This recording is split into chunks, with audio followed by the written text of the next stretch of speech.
Today I'm planting out some tomatoes that I purchased at the garden center a couple days ago.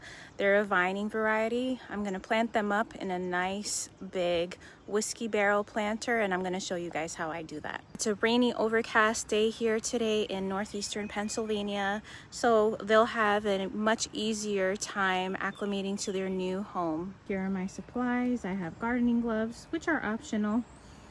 I have some leftover soil from the prior year in this planter. I'm going to fill up the planter with tomato and veggie soil from Coast of Maine, specially crafted for vegetable gardening. I also have some bone meal, and I have some plant tone, which is granular slow release fertilizer. The variety of tomatoes I'll be growing are a vining type. They're a cherry type of tomato, Sunrise Bumblebee. Behind the plant tone granular fertilizer, it gives you instructions on how to use this for potted plants. Here I'm going to use the instruction for new plants. So we're going to mix 2 cups of plant tone per cubic foot of soil. Now, I don't have a measuring cup or anything, so I'm just going to eyeball this. I'm going to mix everything in.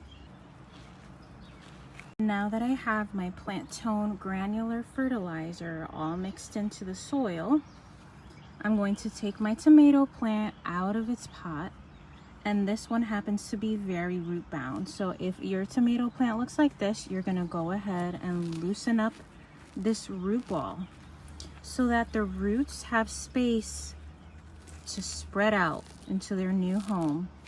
Don't worry, it's not going to kill your plant. You need to make sure that the tomato plant is planted deeper than the top layer of your soil. Tomato plants like to be planted deep. Also make sure that it's sitting up nice and straight.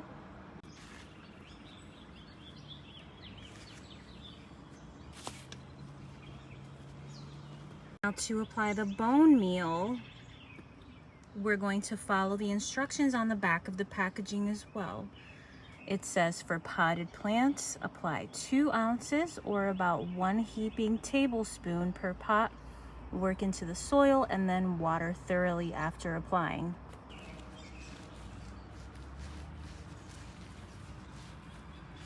As a very last step, what I would do is I would apply a layer of mulch on top of the soil here to help retain water and to keep the tomato plant cool in the really hot summer heat. However, I don't have mulch at the moment, but I will be top dressing this pot once I get some mulch. These plant leaves or plant stems cannot touch the soil. That just encourages fungal problems and plant diseases on the tomato plant from when it either rains or when you water your plant in, the water splashes and gets onto the stems or the leaves. Whatever bacteria or fungal growth is in this soil is going to end up on your plant, and you really don't want that.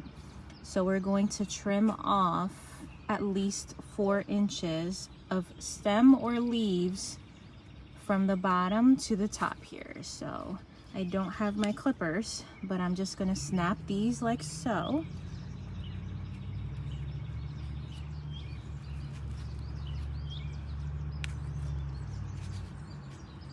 And we have this long branch that's growing right from the bottom here, as you can see, down. So what I'm going to do is I'm just going to try to snap this one off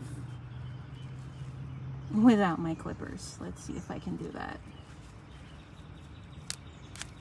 Okay, not a clean cut. I'll have to come back in here to clean that up, but you guys get the point. That looks good for now. I'm gonna wait for this to mature a little bit, and then I'll come back probably in about a week or so, see how it's doing, and if I need to do any trimming, I'll do that. Here's a perfect example of what I was just referring to. Here you can see that at the garden center, or the grower of this plant already started snipping some of that lower growth on the bottom of the tomato plant here for that very reason. So we have a cut right here, another cut right here, and you can see that the plant is already trying to push out new growth right where they made that cut. We have another cut right here.